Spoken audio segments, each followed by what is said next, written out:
Surveys show that self-made millionaires have multiple income streams. But how do they go about it, and how does it work if you already have a full-time job? 6,000 plus wealthy individuals were conducted over the span of 6 years. The research reveals that self-made millionaires have had.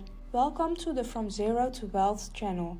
If you are new here, this channel provides you easy to understand information about wealth creation through personal finance and investing, teaching you what schools should have. And if you are returning, welcome back. In this video, we'll be covering what passive income is and what passive income is not, the different types of passive income, whether you can start making passive income streams with no money, and some passive income ideas for beginners. Passive income can be a great way to help you generate extra cash flow, whether you're running a side hustle or just trying to get a little extra dough each month. Passive income can help you earn more during the good times and tide you over if you suddenly become unemployed, if you voluntarily take time away from work, or if inflation keeps chipping away at your purchasing power. With passive income, you can have money coming in even as you pursue your primary job. Or if you're able to build up a solid stream of passive income, you might want to kick back a little. Either way, a passive income gives you extra security. Self-made millionaires have had multiple passive income streams over the years. 65% of millionaires have 3 streams of income, 45% of millionaires have 4 sources of income, and 29% of millionaires have 5 or more income streams. So if they can do it, why can't you? Passive income is regular earnings from a source other than an employer or contractor. According to the IRS, Internal Revenue Service, passive income can come from 2 sources. 1. Rental property, or 2. A business in which you do not actively participate, such as being paid for book royalties or stock dividends. Many people think that passive income is about getting something for nothing. It has a get-rich-quick appeal, but nothing is further from the truth. It still involves work. You just give the work up front. In practice, you may do some or all of the work up front, but passive income often involves some additional labor along the way too.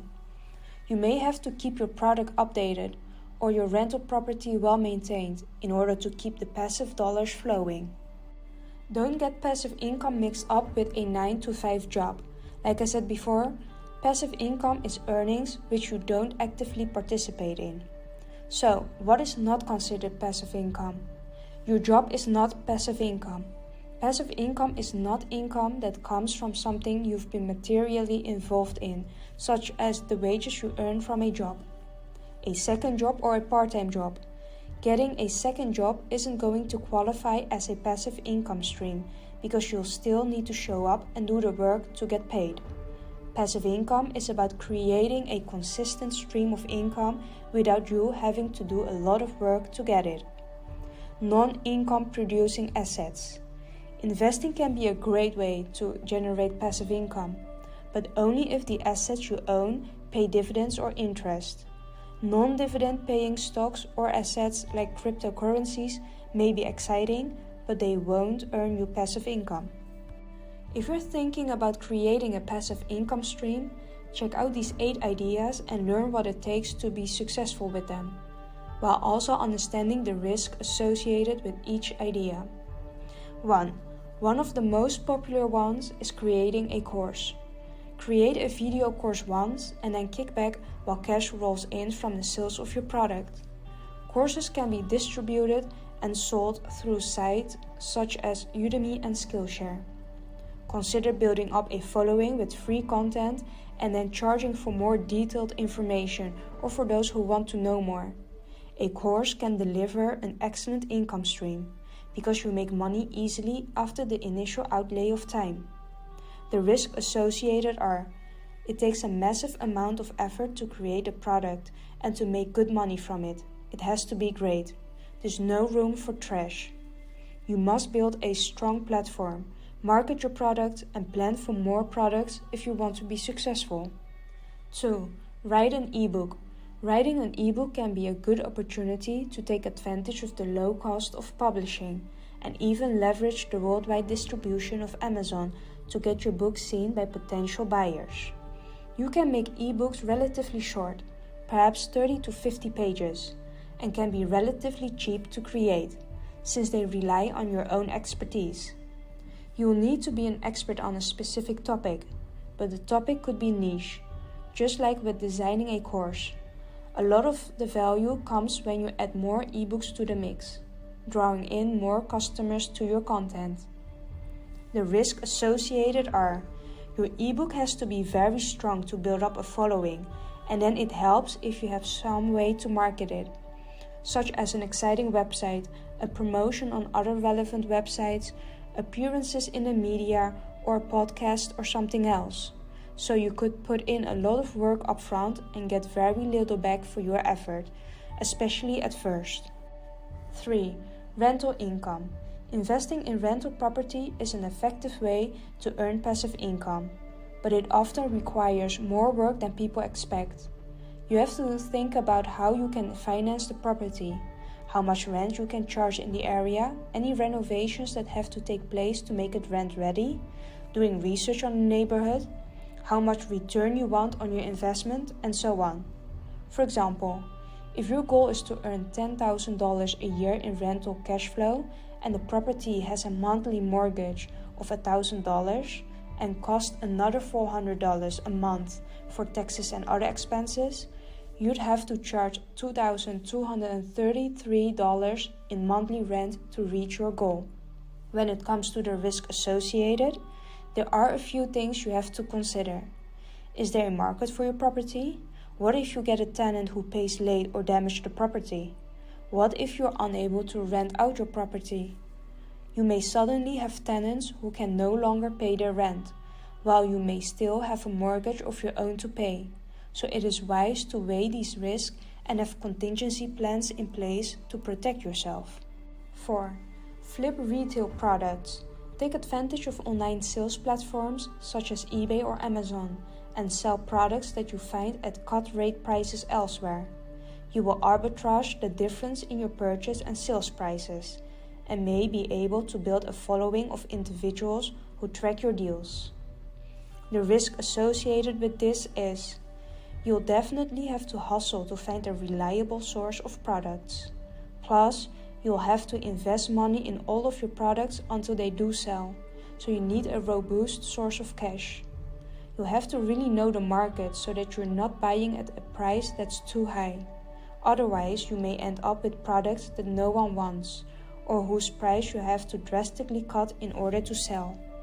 5. Buy crowdfunded real estate.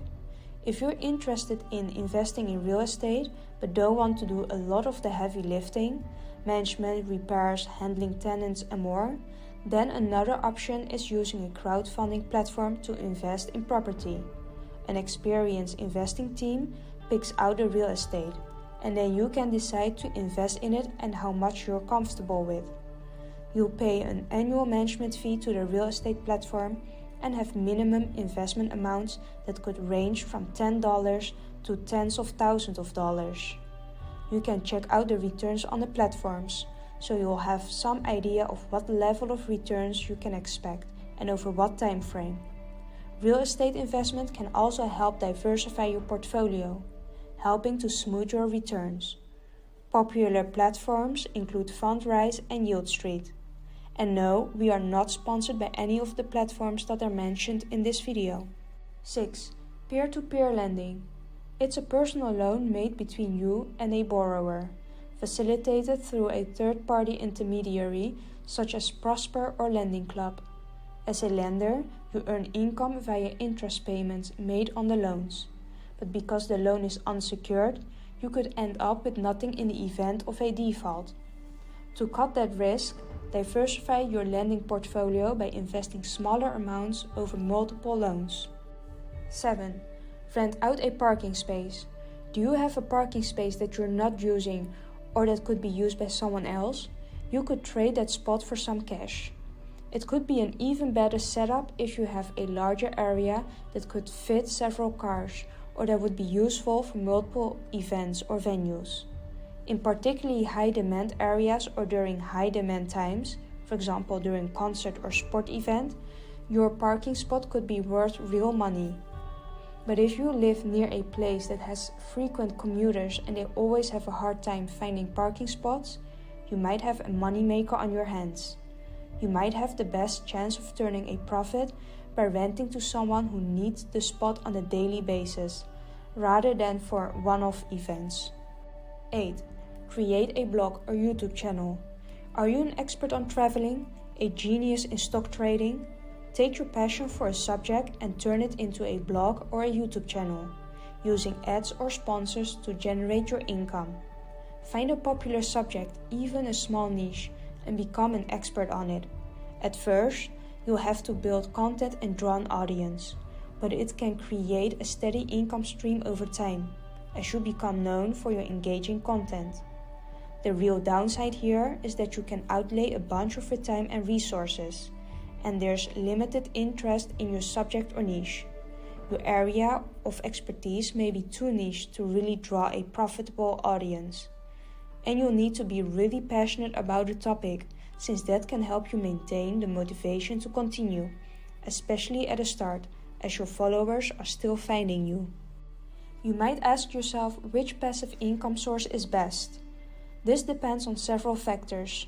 Some of the most important factors include the amount of money you have to invest, the total opportunity size, your interest and ability in the area, and the amount of time you need to invest.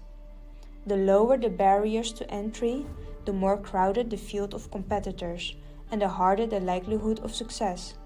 So you'll need to weigh the opportunity against these factors and see which passive income strategy works best for you. If you have little or no money to start, you'll have to rely mostly on your own time investment to power you through, at least until you build up a little money. That means focusing on passive income sources that take advantage of the following traits. An area where you're an expert. Here you can build your expertise out into a useful product or service for consumers, for example, design, software coding, and others. An upfront work-heavy opportunity. You'll need an opportunity that requires a time or work investment, such as creating a course, building out an influencer profile, or other options. When you do have a little bit of money, it can provide you with more passive investment opportunities. You can invest in peer-to-peer lending, real estate, or flipping retail products. Here you can use your money to make money with little or no effort on your part, if that's what you like to do. There's no one-size-fits-all advice when it comes to generating income streams. How many sources of income you have should depend upon where you are financially and what your financial goals for the future are, but having at least a few is a good start. And when you already have other income streams, you'll want to make sure that putting effort into a new passive income stream isn't causing you to lose focus on your other streams. So you do want to balance your efforts and make sure you're choosing the best opportunities for your time. That's it for this video. Thank you for watching, and if you enjoyed it, please subscribe to the channel, hit the like button and turn your bell notification on for more videos like this. We'll see you in our next video.